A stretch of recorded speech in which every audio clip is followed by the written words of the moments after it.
Улсын ерөнхий прокурорын газрын олон нийтэд харилцаалгаднаас прокурорын байгууллагын үйл ажиллагааг олон нийтэд хүргэх, мэдээллийн ил тод байдлыг хангах үүднээс бэлтгэн хүргэдэг Про подкастын 76 дахь дугаар эхэлж байна.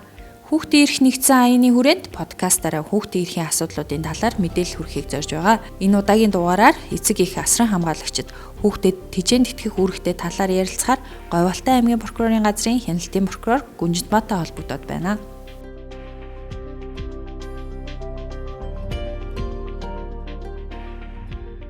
Танд энэ өдрийн мэндийг хүргэе. Говьалтай аймгаас бидэнтэй холбогдож байгаад баярлалаа. Улсын ерөнхий прокурорын газраас бэлтгэн хүргэдэг подкастыг сонсогч та бүхэнд энэ өдрийн мэндийг хүргэе. Эцэг их хүүхдийг өсгөн хүмүүжүүлэх, тэжээнд итгэх үүргийг үндсэн хуульд тогтоож өгсөн байдаг шүү дээ. Энэ талаар өнөөдрийн подкастаа эхлэе гэж бодож байна. Үндсэн хуульд заасан гэхээс илүүтэй бусад хуулиудад бол хүүхдийн эрхийг, эрхийн зөрчлийг бол хуульчилж өгсөн байгаа. Эцэг их хүүхдийн хувьд маш олон үүргийг хүлээдэг.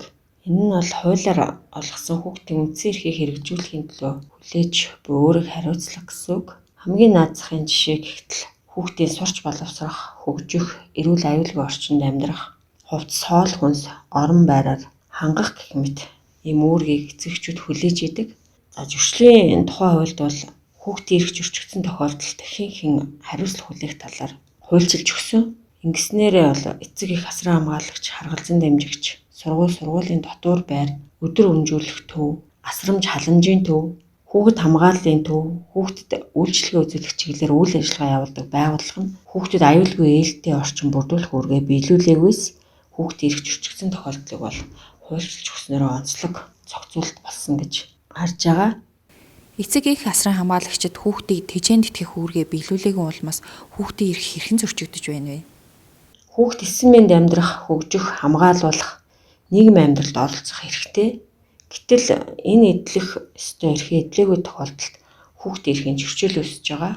За эцэг их асран хамгаалагч, харгалзан дамжигч эсвэл хуулиар асран хамгаалах үр хүлээсэн хүн хуулийн этгээд хүүхдийг хувцас хоол хүнс орон байраар зориод гачигдуулсан, эрүүл ахуйн шаардлагад нийцээгүй хоол хүнсний зүйлийг хэрэглүүлсэн, дархлаажуулалт хамруулах үүргээ биелүүлээгүй тохиолдолд бол зөрчлийн тухай хууль заасан хариуцлага хүлээдэг.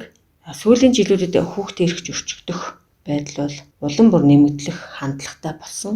Эцэг их асран хамгаалагчид хүүхдэд тэжээнд итгэх үүргээ биелүүлэхгүй байгаа шалтгаан юу байна вэ? Та хэрвээ боломжтой бол тодорхой нэг жишээн дээр дурдвал. Жишээлбэл эцэгчүүд гэр бүлийн маргааны улмаас гэр бүлээ цуцлахгүйгээр хэн аль нэгэн тустай амьдарч хүүхдэд тэжээнд итгэх үүргээ биелүүлэхгүй байна. За эсвэл хөдөө орон нутагт нэмээ өгөөд наавчид өгөөд орхиж чинь. За бага насны хүүхдээ хаяад өөр хүнтэй хамт амьдраад явчих чинь. Эцэг их нь хуулийн архины хамааралтай болсон ийм гэр бүлүүд маш их байна. Эдгээр гэр бүлүүдийн дөнгөж 10 настай хүүхэд бол дүүнрээ хардаг, идэх хоолыг нь залгуулдаг, мөн эцэг эхийн өврийг гүйцэтгэж байгаа тохиолдлууд ч гарч байна. Түүнчлэн эцэг их нь ажилгүй, орон гэргүй, хүний мал маллаж амьдардаг. Хүүхэд нь тухайн айлд байж тэр айлын бүх ажлыг хийдэг.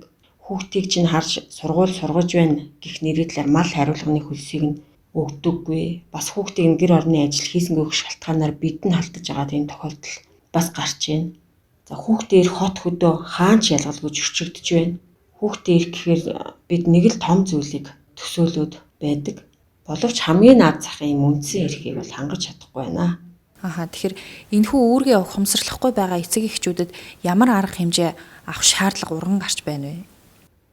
За үүргээ ухамсарлахгүй байгаа эцэг эхчүүдэд хүүхдийн эрхийг зөрчсөн үйлдэлд нь бол хариуцлага хүлээлгэх, хүүхдийн эрх зөрчигдөж байгаа талаар мэдэж байгаа хүн бүр хууль заасан журмын дагуу төрийн байгууллагад гомдол хүсэлт гаргах, эцэг их байх эрхийг нь төдөлжүүлэхээр шүүхт нэхэмжил гарах боломжууд бол хуулиар зохицуулагдсан. Ядаж эцэг их гэр бүлийн хамаарал бүхий хүмүүс нь хүүхдийнхээ наад захын эрхийг зөрчихгүй байж болох тийм л орчныг бий болгох. За хүүхдийн эрх зөрчигдсөн тохиолдол бүрийг шалгаж хариуцлага оногдуулах нь зүйтэй гэж үзэж байна. Яагад гэвэл заавал ийм хариуцлага оногдуулах хөшүүрэгтэй байж аливаа асуудлыг ойлгодог. Би одоо хүүхдтэй ингэж хандсан чинь эн чинь зөрчил байсан байна гэж ойлгодог. Эцэг их асран хамгаалагчид тэжээнд итгэх үүргээ биелүүлэхгүй байснаас бий болох үр дагаврын талаар хоёлоо ярилцвал хүүхдэд ямар муу нөлөө үзүүлж болох талаар. Манай аймгийн хэмжээд бол энэ сургуулийн сурагч, нэг сурагчийнхаа сургуулийн орчин дарамтлах, дээрлэх ийм байдлыг талсан зогсоох, байхгүй болгох байдлаар бол янз бүрийн ажил арга хэмжээ зохион байгуулж байна. Өөрөөр хэлбэл сургууль орчны дээрлэлтийг багасгая. Дээрлэлтгүй анги бай, нэг нэгээ хайрлая гэх юм аянуудыг бол бас энэ хүүхдээ эрхийн зөрчлөлтийг багасгах, хүүхэд сургууль оршинд бие бинийгээ дарамтлахгүй байх, дээрлэхгүй байх юм хүүхдэд ойлгуулахаар ажил арга хэмжээ зохион байгуулж байгаа.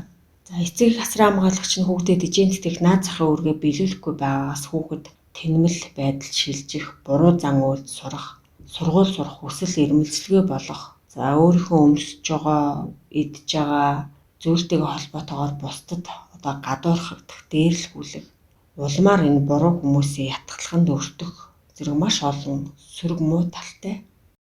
Прокурорын байгууллагаас хүүхдийн эрхийг зөрчих зөрчлөөс урьдчилан сэргийлэх талаар ямар ажлууд хийж байгаа вэ?